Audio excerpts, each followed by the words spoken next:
Hello, beautiful listener. I have another fantastic selection of fairy tales for you today, with soothing rain sounds to help you relax. So lie back, get cozied in, and let me know in the comments section which story was your favourite. Cinderella by the Brothers Grimm. There was once a rich man whose wife lay sick, and when she felt her end drawing near, she called to her only daughter to come near her bed and said, "Dear child, be pious and good, and God will always take care of you, and I will look down upon you from heaven and will be with you." And then she closed her eyes and expired. The maiden went every day to her mother's grave and wept, and was always pious and good. When the winter came, the snow covered the grave with a white covering, and when the sun came in the early spring and melted it away, the man took to himself another wife. The new wife brought 2 daughters home with her, and they were beautiful and fair in appearance, but at heart were black and ugly. And then began very evil times for the poor stepdaughter. "Is the stupid creature to sit in the same room with us?" said they. "Those who eat food must earn it." They took away her pretty dresses and put on her an old grey kirtle and gave her wooden shoes to wear. "Just look now at the proud princess, how she's decked out," cried they, laughing, and then they sent her into the kitchen. There she was obliged to do heavy work from morning to night, get up early in the morning, draw water, make the fires, cook and wash. Besides that, the sisters did their utmost to torment her, mocking her and strewing peas and lentils among the ashes and setting her to pick them up. In the evenings, when she was quite tired out with her hard day's work, she had no bed to lie on but was obliged to rest on the hearth among the cinders. And as she always looked dusty and dirty, they named her Cinderella. It happened one day that the father went to the fair, and he asked his 2 stepdaughters what he should bring back for them. "Fine clothes," said one. "Pearls and jewels," said the other. "But what will you have, Cinderella?" said he. "The first twig, father, that strikes against your hat on the way home, that is what I should like you to bring me." So he bought for the 2 stepdaughters fine clothes, pearls and jewels, and on his way back, as he rode through a green lane, a hazel twig struck against his hat, and he broke it off and carried it home with him. And when he reached home, he gave to the stepdaughters what they had wished for, and to Cinderella he gave the hazel twig. She thanked him and went to her mother's grave, and planted this twig there, weeping so bitterly that the tears fell upon it and watered it, and it flourished and became a fine tree. Cinderella went to see it 3 times a day, and wept and prayed, and each time a white bird rose up from the tree, and if she uttered any wish, the bird brought her whatever she had wished for. Now it came to pass that the king ordained a festival that should last for 3 days, and to which all the beautiful young women of that country were bidden, so that the king's son might choose a bride from among them. When the 2 stepdaughters heard that they too were bidden to appear, they felt very pleased, and they called Cinderella and said, "Comb our hair, brush our shoes, and make our buckles fast. We are going to the wedding feast at the king's castle."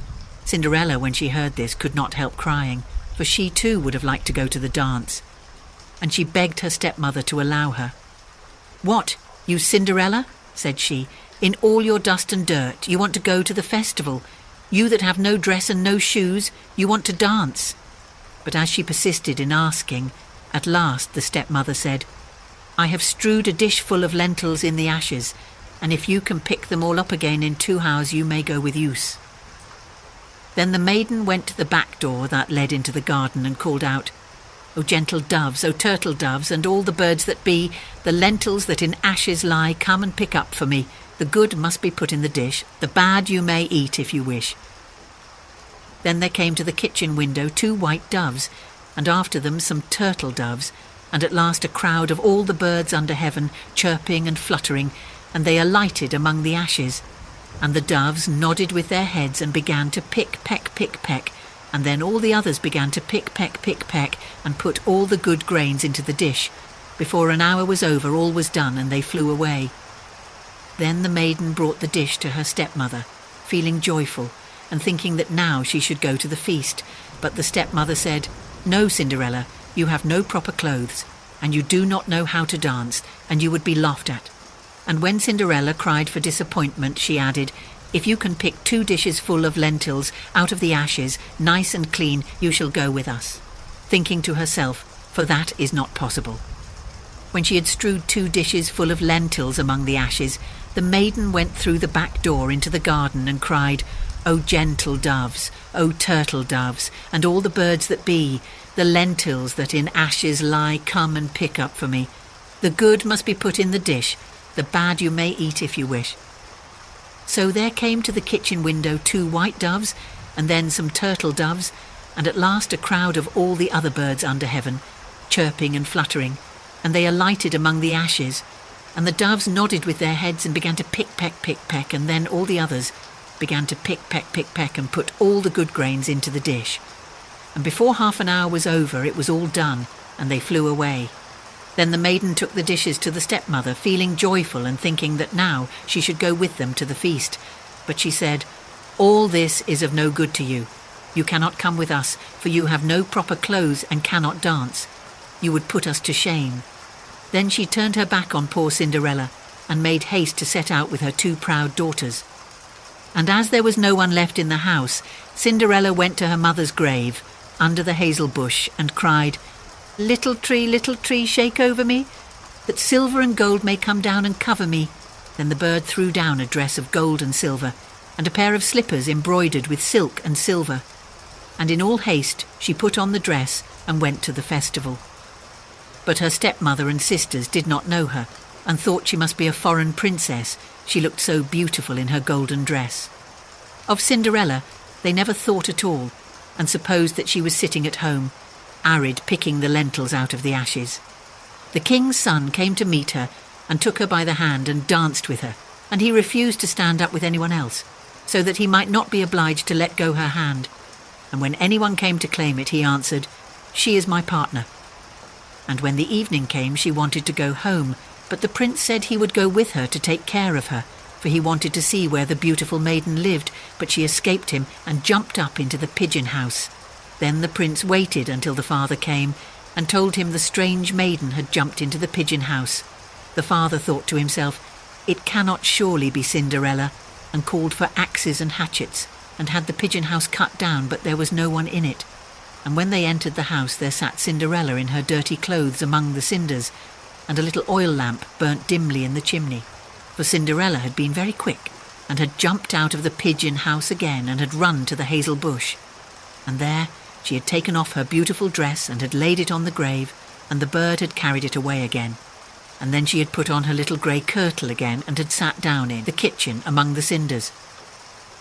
The next day, when the festival began anew and the parents and stepsisters had gone to it, Cinderella went to the hazel bush and cried, little tree, shake over me, so that silver and gold may come down and cover me. Then the bird cast down a still more splendid dress than on the day before. And when she appeared in it among the guests, everyone was astonished at her beauty. The prince had been waiting until she came, and he took her hand and danced with her alone. And when anyone else came to invite her, he said, She is my partner. And when the evening came, she wanted to go home, and the prince followed her, for he wanted to see to what house she belonged, but she broke away from him and ran into the garden at the back of the house. There stood a fine large tree, bearing splendid pears. She leapt as lightly as a squirrel among the branches, and the prince did not know what had become of her. So he waited until the father came, and then he told him that the strange maiden had rushed from him, and that he thought she had gone up into the pear tree. The father thought to himself, It cannot surely be Cinderella, and called for an axe and felled the tree, but there was no one in it.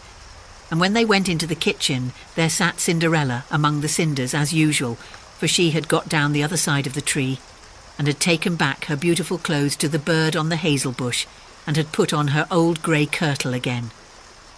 On the 3rd day, when the parents and the stepchildren had set off, Cinderella went again to her mother's grave and said to the tree, little tree, shake over me, that silver and gold may come down and cover me.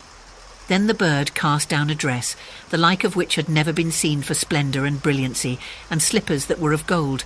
And when she appeared in this dress at the feast, nobody knew what to say for wonderment. The prince danced with her alone, and if anyone else asked her, he answered, She is my partner. And when it was evening, Cinderella wanted to go home, and the prince was about to go with her, when she ran past him so quickly that he could not follow her. But he had laid a plan, and had caused all the steps to be spread with pitch, so that as she rushed down them, the left shoe of the maiden remained sticking in it. The prince picked it up, and saw that it was of gold, and very small and slender. The next morning he went to the father and told him that none should be his bride, save the one whose foot the golden shoe should fit. Then the two sisters were very glad, because they had pretty feet. The eldest went to her room to try on the shoe, and her mother stood by. But she could not get her great toe into it, for the shoe was too small. Then her mother handed her a knife and said, "Cut the toe off, for when you are queen, you will never have to go on foot." So the girl cut her toe off, squeezed her foot into the shoe, concealed the pain, and went down to the prince. Then he took her with him on his horse as his bride and rode off. They had to pass by the grave, and there sat the two pigeons on the hazel bush and cried, there they go, there is blood on her shoe. The shoe is too small and not the right bride at all." Then the prince looked at her shoe and saw the blood flowing, and he turned his horse round and took the false bride home again, saying she was not the right one, and that the other sister must try on the shoe. So she went into her room to do so, and got her toes comfortably in, but her heel was too large. Then her mother handed her the knife, saying, "Cut a piece off your heel. When you are queen, you will never have to go on foot." So the girl cut a piece off her heel, and thrust her foot into the shoe, concealed the pain, and went down to the prince, who took his bride before him on his horse and rode off. When they passed by the hazel bush, the two pigeons sat there and cried, there they go, there is blood on her shoe. The shoe is too small, not the right bride at all." Then the prince looked at her foot and saw how the blood was flowing from the shoe and staining the white stocking. And he turned his horse round and brought the false bride home again. "This is not the right one," said he. "Have you no other daughter?" "No," said the man. "Only my dead wife left behind her, a little stunted Cinderella. It is impossible that she can be the bride." But the king's son ordered her to be sent for. But the mother said, "Oh no, she's much too dirty. I could not let her be seen." But he would have her fetched, and so Cinderella had to appear. First she washed her face and hands quite clean, and went in and curtsied to the prince, who held out to her the golden shoe. Then she sat down on a stool, drew her foot out of the heavy wooden shoe, and slipped it into the golden one, which fitted it perfectly. And when she stood up and the prince looked in her face, he knew again the beautiful maiden that had danced with him, and he cried, "This is the right bride." The stepmother and the two sisters were thunderstruck and grew pale with anger, but he put Cinderella before him on his horse and rode off. And as they passed the hazel bush, the two white pigeons cried, there they go, there's no blood on her shoe, the shoe's not too small, the right bride is she after all." And when they had thus cried, they came flying after and perched on Cinderella's shoulders, one on the right, the other on the left, and so remained. And when her wedding with the prince was appointed to be held, the false sisters came, hoping to curry favour and to take part in the festivities. So as the bridal procession went to the church, the eldest walked on the right side and the younger on the left, and the pigeons picked out an eye of each of them. And as they returned, the elder was on the left side and the younger on the right, and the pigeons picked out the other eye of each of them. And so they were condemned to go blind for the rest of their days, because of their wickedness and falsehood.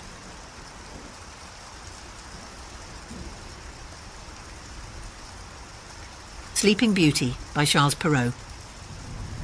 In times past there lived a king and queen who said to each other every day of their lives, "Would that we had a child!" And yet they had none. But it happened once that when the queen was bathing, there came a frog out of the water, and he squatted on the ground and said to her, "Thy wish shall be fulfilled.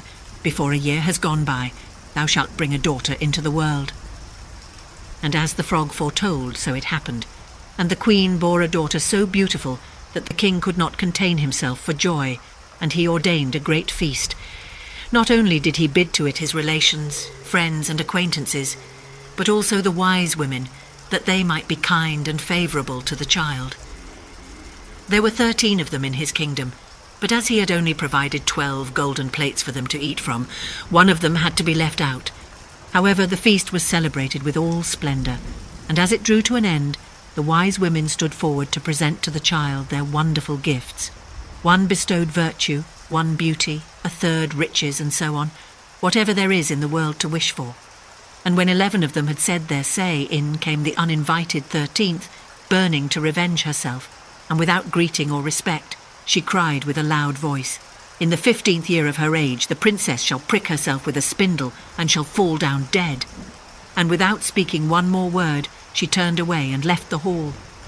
Everyone was terrified at her saying when the 12th came forward, for she had not yet bestowed her gift. And though she could not do away with the evil prophecy, yet she could soften it, so she said, "The princess shall not die, but fall into a deep sleep for 100 years." Now the king, being desirous of saving his child even from this misfortune, gave commandment that all the spindles in his kingdom should be burnt up. The maiden grew up, adorned with all the gifts of the wise women, and she was so lovely, modest, sweet and kind and clever, that no one who saw her could help loving her.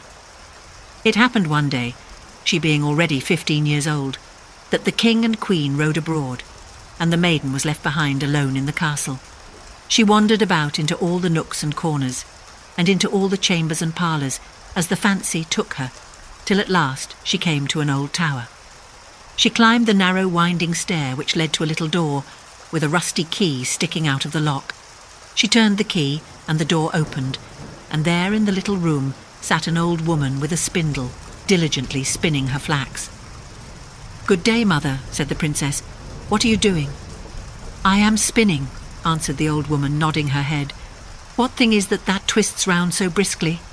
asked the maiden, and taking the spindle into her hand she began to spin, but no sooner had she touched it than the evil prophecy was fulfilled, and she pricked her finger with it.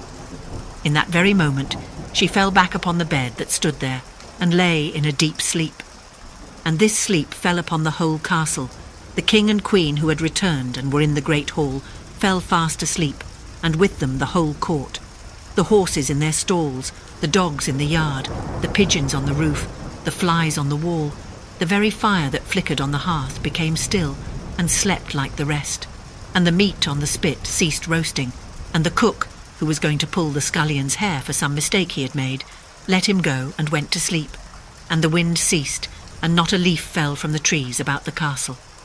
Then round about that place there grew a hedge of thorns, thicker every year, until at last the whole castle was hidden from view, and nothing of it could be seen but the vane on the roof.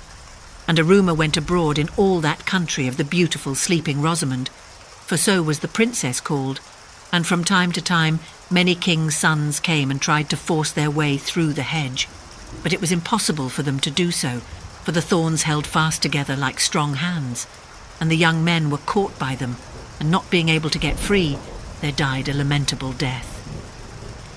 Many a long year afterwards there came a king's son into that country, and heard an old man tell how there should be a castle standing behind the hedge of thorns, and that there a beautiful enchanted princess named Rosamond had slept for 100 years, and with her the king and queen, and the whole court. The old man had been told by his grandfather that many kings' sons had sought to pass the thorn hedge, but had been caught and pierced by the thorns, and had died a miserable death. Then said the young man, "Nevertheless, I do not fear to try. I shall win through and see the lovely Rosamond." The good old man tried to dissuade him, but he would not listen to his words, for now the 100 years were at an end, and the day had come when Rosamond should be awakened. When the prince drew near the hedge of thorns, it was changed into a hedge of beautiful large flowers, which parted and bent aside to let him pass, and then closed behind him in a thick hedge.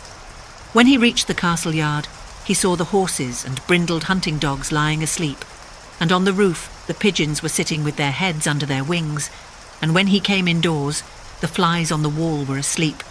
The cook in the kitchen had his hand uplifted to strike the scullion, and the kitchen maid had the black fowl on her lap, ready to pluck. Then he mounted higher, and saw in the hall the whole court lying asleep, and above them on their thrones slept the king and the queen. And still he went farther, and all was so quiet that he could hear his own breathing, and at last he came to the tower, and went up the winding stair, and opened the door of the little room where Rosamond lay. And when he saw her looking so lovely in her sleep, he could not turn away his eyes. And presently he stooped and kissed her, and she awaked and opened her eyes, and looked very kindly on him.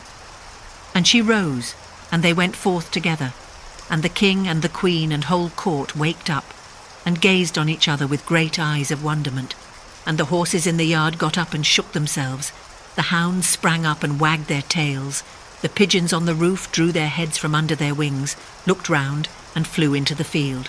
The flies on the wall crept on a little farther. The kitchen fire leapt up and blazed and cooked the meat. The joint on the spit began to roast.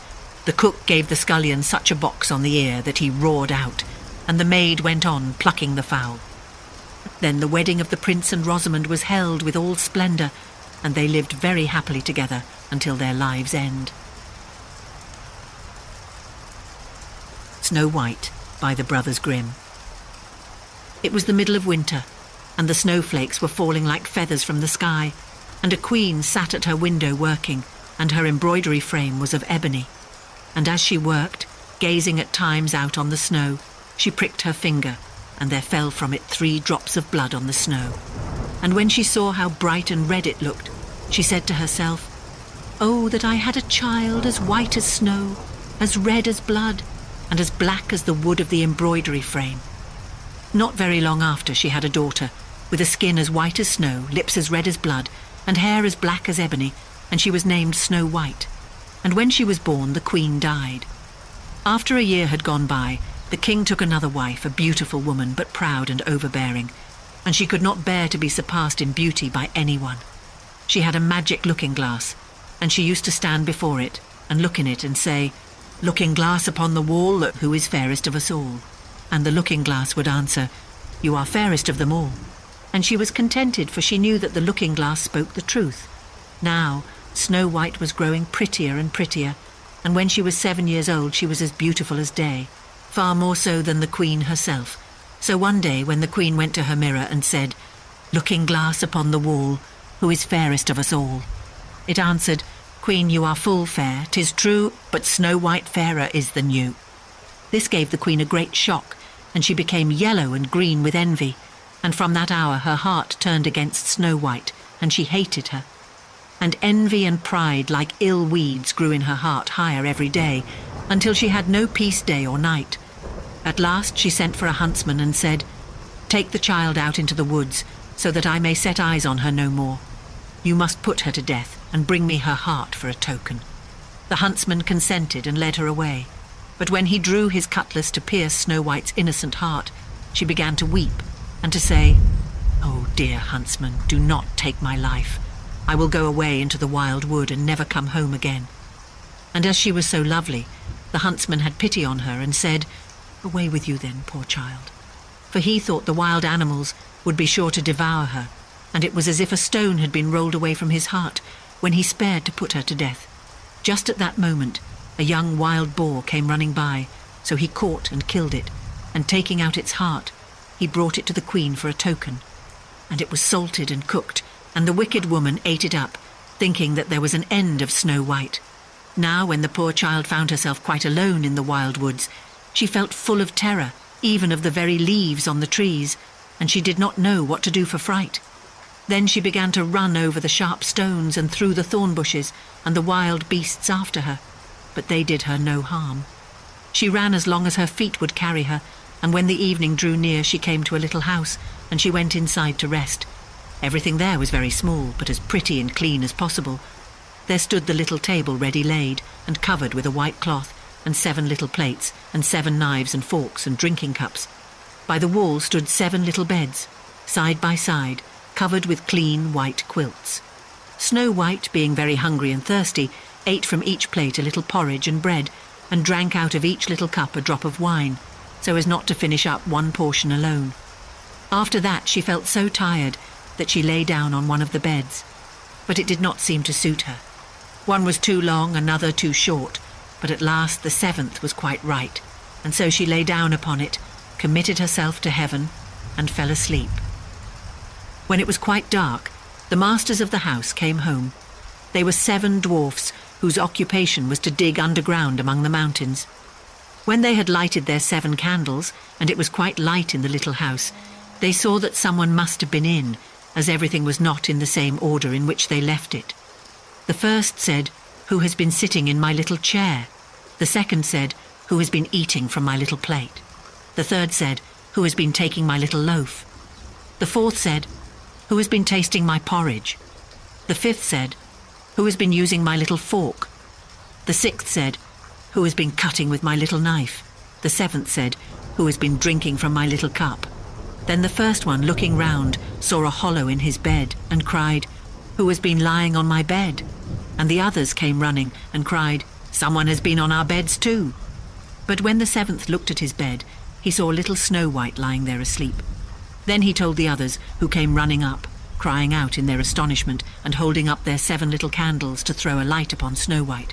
"Oh goodness, oh gracious," cried they, "what beautiful child is this?" and were so full of joy to see her that they did not wake her, but let her sleep on. And the 7th dwarf slept with his comrades, an hour at a time with each, until the night had passed. When it was morning and Snow White awoke and saw the 7 dwarfs, she was very frightened, but they seemed quite friendly, and asked her what her name was, and she told them, and then they asked how she came to be in their house. And she related to them how her stepmother had wished her to be put to death, and how the huntsman had spared her life, and how she had run the whole day long, until at last she had found their little house. Then the dwarfs said, "If you will keep our house for us, and cook and wash and make the beds and sew and knit and keep everything tidy and clean, you may stay with us and you shall lack nothing." "With all my heart," said Snow White, and so she stayed and kept the house in good order. In the morning the dwarfs went to the mountain to dig for gold. In the evening they came home, and their supper had to be ready for them. All the day long the maiden was left alone, and the good little dwarfs warned her, saying, "Beware of your stepmother, she will soon know you are here. Let no one into the house." Now the queen, having eaten Snow White's heart, as she supposed, felt quite sure that now she was the first and fairest, and so she came to her mirror and said, "Looking glass upon the wall, who is fairest of us all?" And the glass answered, "Queen, thou art of beauty rare, but Snow White living in the glen, with the 7 little men, is 1,000 times more fair." Then she was very angry, for the glass always spoke the truth, and she knew that the huntsman must have deceived her, and that Snow White must still be living. And she thought and thought how she could manage to make an end of her, for as long as she was not the fairest in the land, envy left her no rest. At last she thought of a plan. She painted her face and dressed herself like an old peddler woman, so that no one would have known her. In this disguise she went across the 7 mountains until she came to the house of the 7 little dwarfs, and she knocked at the door and cried, "Fine wares to sell, fine wares to sell." Snow White peeped out of the window and cried, "Good day, good woman, what have you to sell?" "Good wares, fine wares," answered she, "laces of all colours," and she held up a piece that was woven of variegated silk. "I need not be afraid of letting in this good woman," thought Snow White, and she unbarred the door and bought the pretty lace. "What a figure you are, child," said the old woman. "Come and let me lace you properly for once." Snow White, suspecting nothing, stood up before her and let her lace her with the new lace, but the old woman laced so quick and tight that it took Snow White's breath away, and she fell down as dead. "Now you have done with being the fairest," said the old woman as she hastened away. Not long after that, towards evening, the 7 dwarfs came home and were terrified to see their dear Snow White lying on the ground without life or motion. They raised her up, and when they saw how tightly she was laced, they cut the lace in 2. Then she began to draw breath, and little by little she returned to life. When the dwarfs heard what had happened, they said, "The old peddler woman was no other than the wicked queen. You must beware of letting anyone in when we are not here." And when the wicked woman got home, she went to her glass and said, "Looking glass against the wall, who is fairest of us all?" And it answered as before, "Queen, thou art of beauty rare, but Snow White living in the glen, with the 7 little men, is 1,000 times more fair." When she heard that, she was so struck with surprise that all the blood left her heart, for she knew that Snow White must still be living. "But now," said she, "I will think of something that will be her ruin." And by witchcraft she made a poisoned comb. Then she dressed herself up to look like another different sort of old woman. So she went across the 7 mountains and came to the house of the 7 dwarfs and knocked at the door and cried, "Good wares to sell, good wares to sell." Snow White looked out and said, "Go away, I must not let anybody in." "But you are not forbidden to look," said the old woman. taking out the poisoned comb and holding it up. It pleased the poor child so much that she was tempted to open the door, and when the bargain was made, the old woman said, "Now for once your hair shall be properly combed." Poor Snow White, thinking no harm, let the old woman do as she would, but no sooner was the comb put in her hair than the poison began to work, and the poor girl fell down senseless. "Now, you paragon of beauty," said the wicked woman, "this is the end of you," and went off.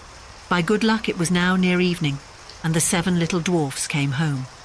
When they saw Snow White lying on the ground as dead, they thought directly that it was the stepmother's doing, and looked about, found the poisoned comb, and no sooner had they drawn it out of her hair than Snow White came to herself, and related all that had passed. Then they warned her once more to be on her guard, and never again to let anyone in at the door. And the Queen went home and stood before the looking-glass and said, "Looking glass against the wall, who is fairest of us all?" And the looking-glass answered as before, "Queen, thou art of beauty rare, but Snow White living in the glen, with the 7 little men, is 1,000 times more fair." When she heard the looking-glass speak thus, she trembled and shook with anger. "Snow White shall die," cried she, "though it should cost me my own life." And then she went to a secret lonely chamber, where no one was likely to come, and there she made a poisonous apple. It was beautiful to look upon, being white with red cheeks, so that anyone who should see it must long for it, but whoever ate even a little bit of it must die. When the apple was ready, she painted her face and clothed herself like a peasant woman, and went across the 7 mountains to where the 7 dwarfs lived. And when she knocked at the door, Snow White put her head out of the window and said, "I dare not let anybody in. The 7 dwarfs told me not." "All right," answered the woman. "I can easily get rid of my apples elsewhere. There, I will give you one." "No," answered Snow White, "I dare not take anything." "Are you afraid of poison?" said the woman. "Look here, I will cut the apple in 2 pieces. You shall have the red side, I will have the white one." For the apple was so cunningly made that all the poison was in the rosy half of it. Snow White longed for the beautiful apple, and as she saw the peasant woman eating a piece of it, she could no longer refrain, but stretched out her hand and took the poisoned half. But no sooner had she taken a morsel of it into her mouth than she fell to the earth as dead, and the Queen, casting on her a terrible glance, laughed aloud and cried, "As white as snow, as red as blood, as black as ebony, this time the dwarfs will not be able to bring you to life again." And when she went home and asked the looking-glass, "Looking glass against the wall, who is fairest of us all?" At last it answered, "You are the fairest now of all." Then her envious heart had peace, as much as an envious heart can have. The dwarfs, when they came home in the evening, found Snow White lying on the ground, and there came no breath out of her mouth, and she was dead. They lifted her up, sought if anything poisonous was to be found, cut her laces, combed her hair, washed her with water and wine, but all was of no avail. The poor child was dead, and remained dead. Then they laid her on a bier, and sat all 7 of them round it, and wept and lamented 3 whole days. And then they would have buried her, but that she looked still as if she were living, with her beautiful blooming cheeks. So they said, "We cannot hide her away in the black ground." And they had made a coffin of clear glass, so as to be looked into from all sides, and they laid her in it, and wrote in golden letters upon it her name, and that she was a king's daughter. Then they set the coffin out upon the mountain, and one of them always remained by it to watch. And the birds came too, and mourned for Snow White, first an owl, then a raven, and lastly a dove. Now, for a long while, Snow White lay in the coffin and never changed, but looked as if she were asleep, for she was still as white as snow, as red as blood, and her hair was as black as ebony. It happened, however, that one day a king's son rode through the wood and up to the dwarf's house, which was near it. He saw on the mountain the coffin, and beautiful Snow White within it, and he read what was written in golden letters upon it. Then he said to the dwarfs, "Let me have the coffin, and I will give you whatever you like to ask for it." But the dwarfs told him that they could not part with it for all the gold in the world. But he said, "I beseech you to give it me, for I cannot live without looking upon Snow White. If you consent, I will bring you to great honour, and care for you as if you were my brethren." When he so spoke, the good little dwarfs had pity upon him, and gave him the coffin, and the king's son called his servants, and bid them carry it away on their shoulders. Now it happened that as they were going along they stumbled over a bush, and with the shaking, the bit of poisoned apple flew out of her throat. It was not long before she opened her eyes, threw up the cover of the coffin and sat up, alive and well. "Oh dear, where am I?" cried she. The king's son answered full of joy, "You are near me." And relating all that had happened, he said, "I would rather have you than anything in the world. Come with me to my father's castle and you shall be my bride." And Snow White was kind and went with him, and their wedding was held with pomp and great splendour. But Snow White's wicked stepmother was also bidden to the feast, and when she had dressed herself in beautiful clothes, she went to her looking-glass and said, "Looking-glass upon the wall, who is fairest of us all?"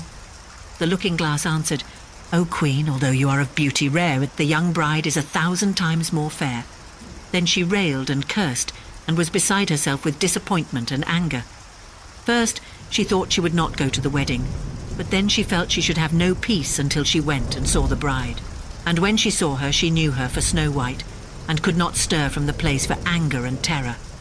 For they had ready red-hot iron shoes, in which she had to dance until she fell down dead.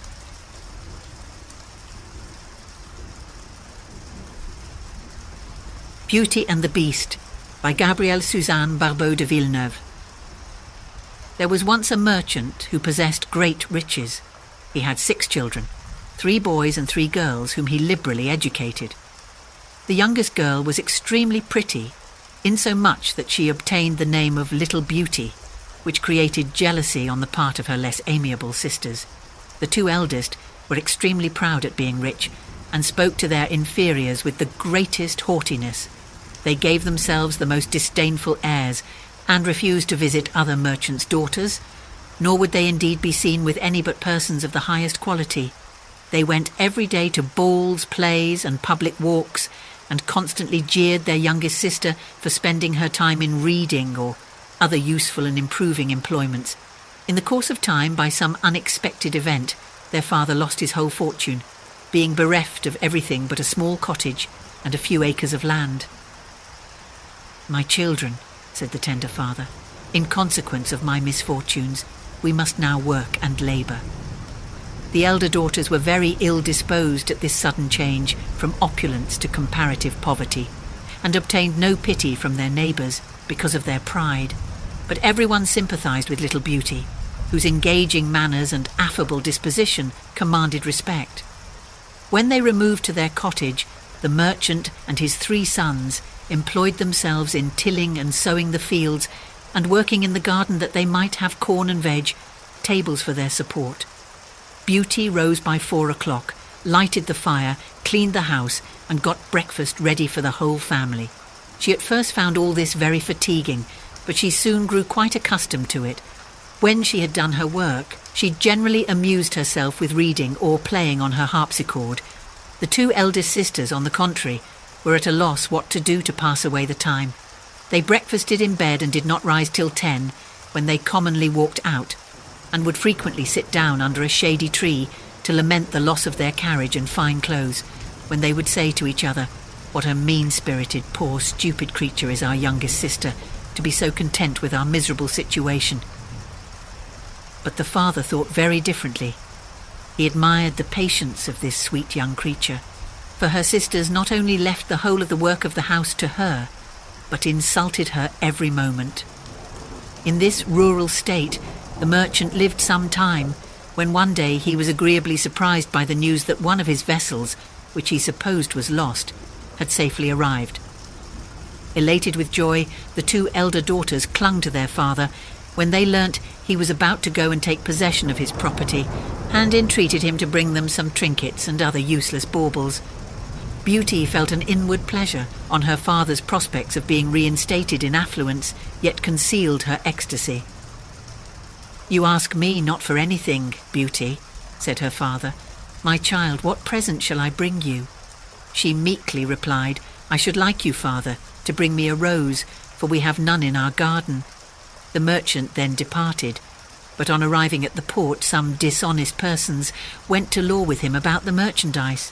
So after a great deal of trouble, he was returning to his cottage as poor as he had left it.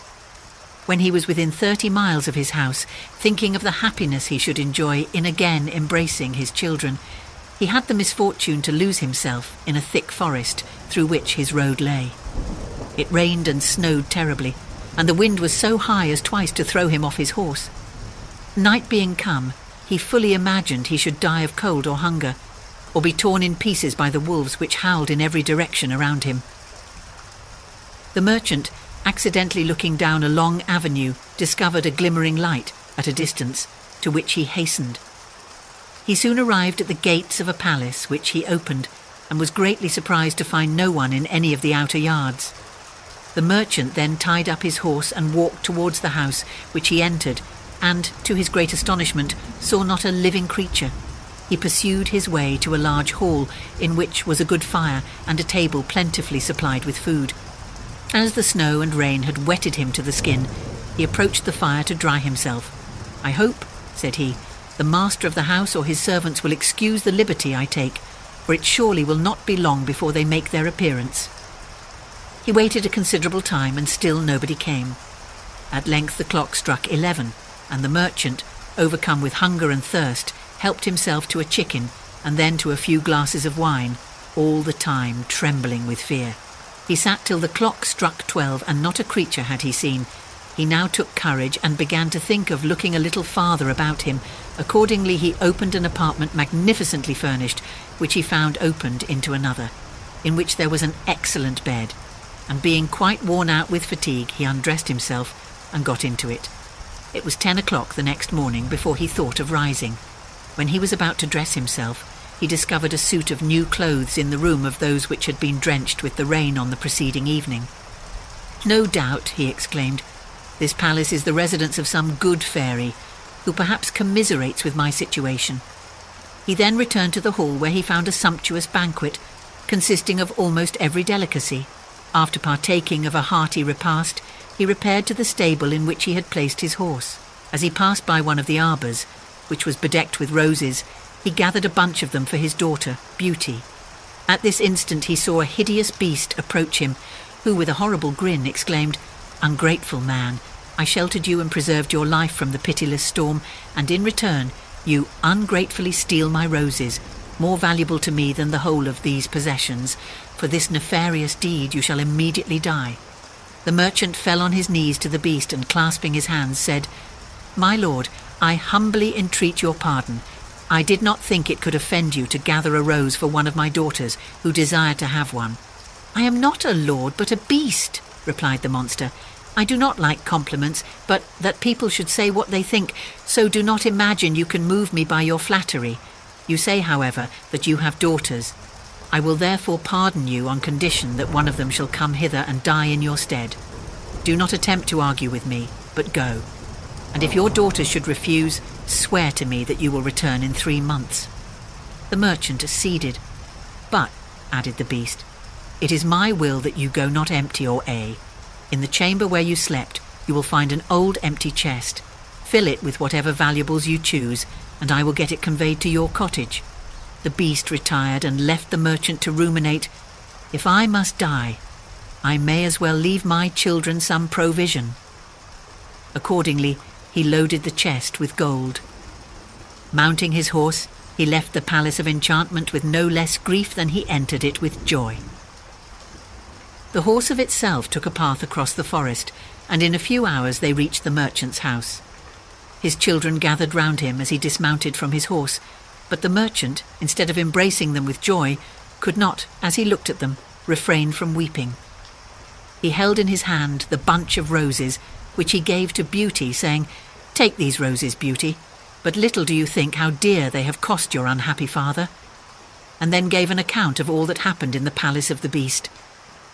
"Well, father," said Beauty, "as the beast will accept either you or one of your daughters, I will give myself up to his fury, as it is on my account you have been involved in this trouble."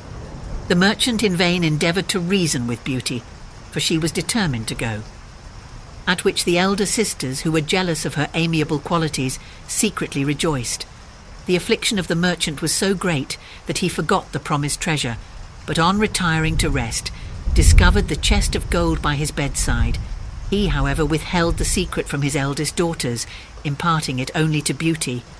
When the 3 months were expired, the merchant and Beauty set out for the palace of the Beast, upon which occasion the 2 sisters rubbed their eyes with an onion, to appear as if they shed a great many tears, but both the merchant and his sons shed them in reality.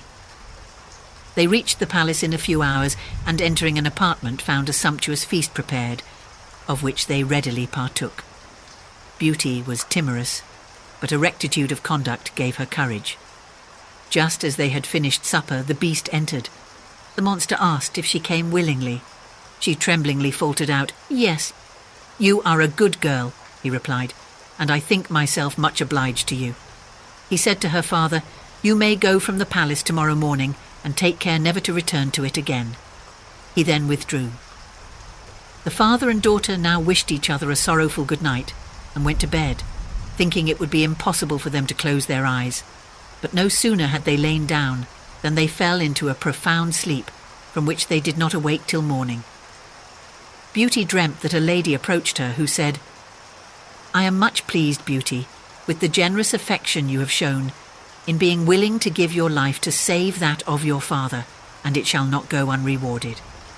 Beauty, as soon as she awoke, related this dream to her father. But though it afforded him some comfort, he could not leave his darling child without shedding the bitterest tears. Beauty surveyed many parts of the palace, and at length came to a door, over which was written, "Beauty's apartment," where there was an extensive library, furnished to illuminate the mind and cultivate the understanding, in addition to which were several exquisite pieces of music, whose chords vibrated through the vaulted rooms with more than usual melody. This gave Beauty a favourable opinion of the Beast, who she before conceived hostile.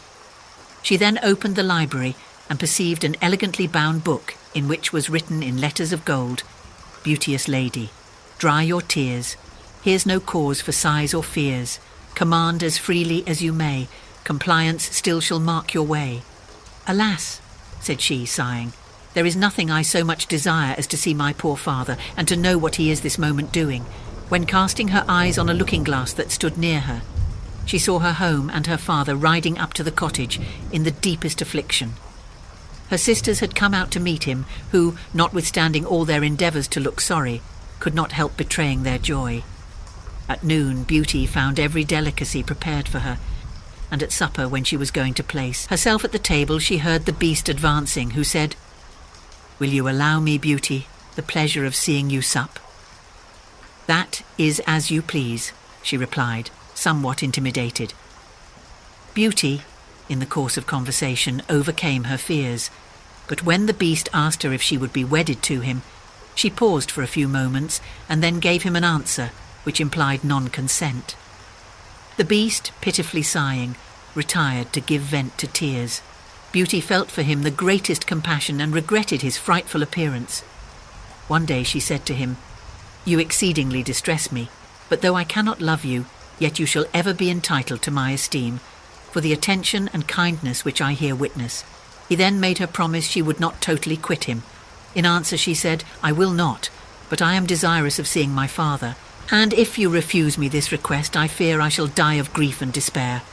"Promise me," said the Beast, "to return in a week, and tomorrow morning you shall find yourself with him. When you wish to return, you have only to put your ring on a table when you go to bed." This said, he bade her farewell.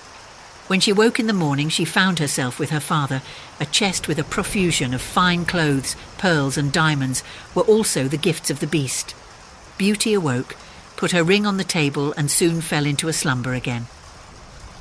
In the morning she found herself in the palace of the Beast, and accordingly, as she dreamt, discovered him almost lifeless and extended on a grass plat. She recovered him with a little water. The Beast soon opened his eyes and, faltering, said, "Beauty, you forgot your promise. I had resolved to starve myself to death, but the sight of you reanimates me. Oh no, my Beast, you shall not die. You shall live to become my husband." Scarce had she pronounced those words when the palace became suddenly illuminated. Music, fireworks, and all kinds of harmonic sounds announced the most splendid rejoicings.